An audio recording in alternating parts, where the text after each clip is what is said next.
ассалому алайкум тамошобинони муҳтарам. Дар барномаи пешина мо каме ба саволҳои шумо вобаста ба мерос ҷавоб дода будем ва инак имрӯз чун ваъда дода будем, боз ба саволҳои боқимондаи шумо вобаста ба ҳуқуқи мерос ва тарзи қабул кардани мерос ва дигар саволҳои шумо ҷавоб хоҳем буд. Инак шурӯъ мекунем ба ҷавоб додани саволҳои шумо.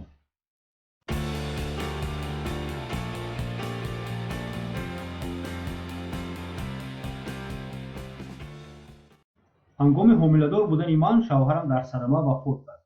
оё фарзанди таваллудношудаи ман низ ягон ҳуқуқ ба мерос гирифтан дорад ё не?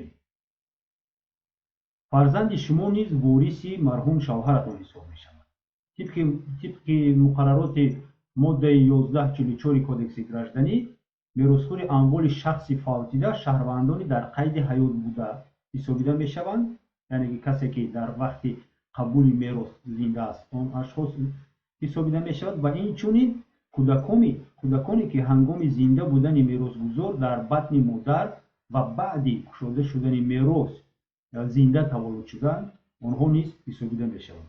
ҳамин тариқ агар фарзанди шумо худо хоҳад зинда таваллуд шавад, пас ӯ низ ҳуқуқ ба гирифтани меросро дорад.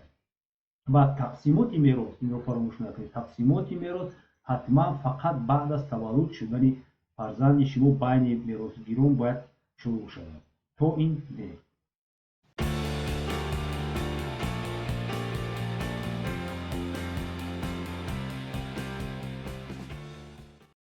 модари ман бо апаи калониам якҷоя зиндагонӣ мекарданд. хона ба номи модарам аст. апам модарамро фақат азоб медод, ҷанг мекард, ҷанҷол мекард ва ҳатто хӯрок ҳам баъзе вақтҳо ба ӯ намедод. ҳоло бошад, пас аз марги модарам даъво дорад ки хона ба ӯ мегузарад, чунки таи 20 сол ӯ бо он кас якҷоя зиндагонӣ кардааст ӯро нигоҳбин карда бошад. оё мо дигар фарзандони модарам метавонем ягон коре кунем ва чӣ тавру ба куҷо муроҷиат кунем ки мерос ба мо гузарад? дар қонун мафҳуме ҳаст ки номаш вориси ношоиста аст ва асосҳои эълон кардани шахсро ҳамчун вориси ношоиста фақат суд метавонад муқаррар кунад. барои ҳамин ман тавсия метиҳам ки шумо бояд ба суд барои вориси ношоиста эълон кардани апаатон муроҷиат кунед. ба суди маҳалли зист ва ҷойгиршавии модаратон ҳатман муроҷиат кунед, вале бояд шумо дар назар дошта бошед ки тибқи қонун вориси ношоиста он касеро эътироф мекунад ки қасдан меросгузор ва ё яке аз ворисони имконпазири ин ашхосро аз ҳаёт маҳрум сохтааст ё ин ки ба ҳаёти ӯ қасдан таҷовуз кардааст. ҳамчунин агар фарзанд аз иҷрои ӯҳдадориҳои ба зиммаи ӯ ба таври қонун вогузор карда шуда вобаста ба таъминоти меросгузор саркашӣ карда бошад, ин ҳам яке аз асосҳои вориси ношоиста эътироф кардани апаи шумо мумкин ки аз тарафи суд қабул карда шавад. агар ҳамин ҳолатҳое ки ман номбар кардам дар рафтори апаи шумо ҷой дошта бошад ва онҳоро шумо тавонед дар суд исбот кард, пас шумо аз рӯи қонун ва қарори суд апаи худатонро метавонед ки аз ҳаққи гирифтани мероси модаратон барканор кунед.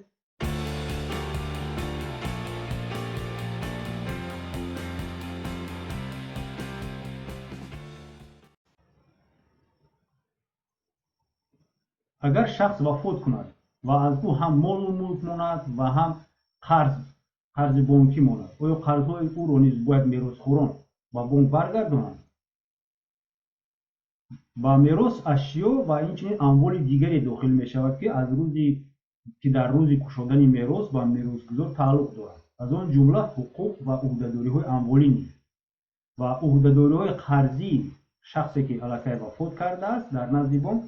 ин ӯҳдадории амволӣ ҳисоб мешавад ва аз рӯи ҳамин мутобиқи ҳамин бояд шумо он ашхосе ки меросро мегирад қарзро низ бояд ба гардан гирад ва вобаста ба он шумораи меросгироне ки меросро соҳибӣ мекунанд, қарз низ байни онҳо бояд баробар тақсим карда шавад ва ба бонк баргардонида дода шавад.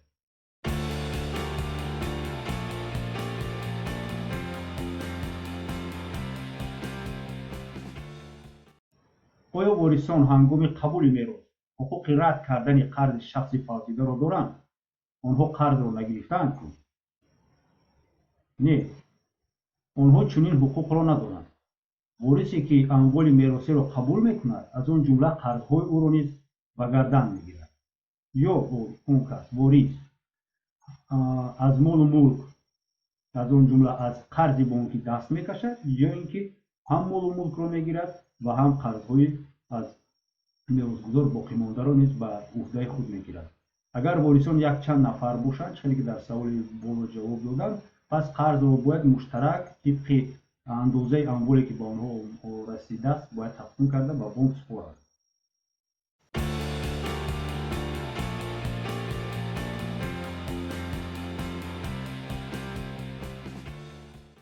мо дар суд баҳси судии оиди васиятномаи падарамон дорем.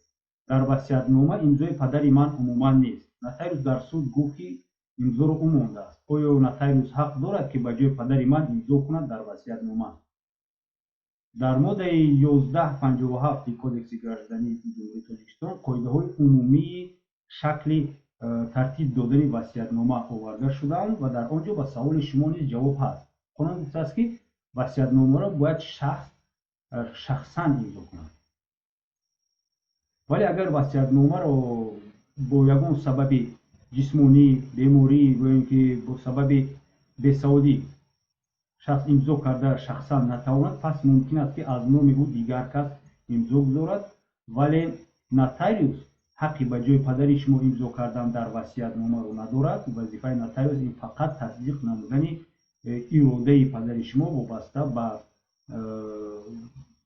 соҳиби ки гузаштани амволаш баъд аз вафоти ӯ мебошад. нотариус фақат тасдиқ мекунад ин иродаро, вале ҳуқуқи имзо кардани васиятномаро аз номи падаратон надорад. ин ашхосро дигар шахсе ба иҷро мерасонад ки аз шумораи меросгирон нест.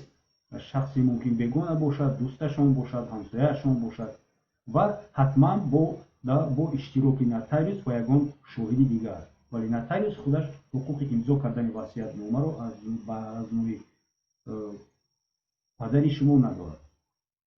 инак тамошобинони муҳтарам, барномаи мо ба поён мерасад. барои пешниҳоди саволҳои шумо мо ба шумо хело сипосгузорем. умедворем ки каме ҳам бошад барномаи мо барои баланд бардоштани савияи ҳуқуқи шумо вобаста ба мерос кӯмак кард ва агар савол пешниҳод дошта бошед, ҳатман ба мо ирсол кунед. мо ба онҳо ҳатман сари вақт ҷавоб хоҳем дод.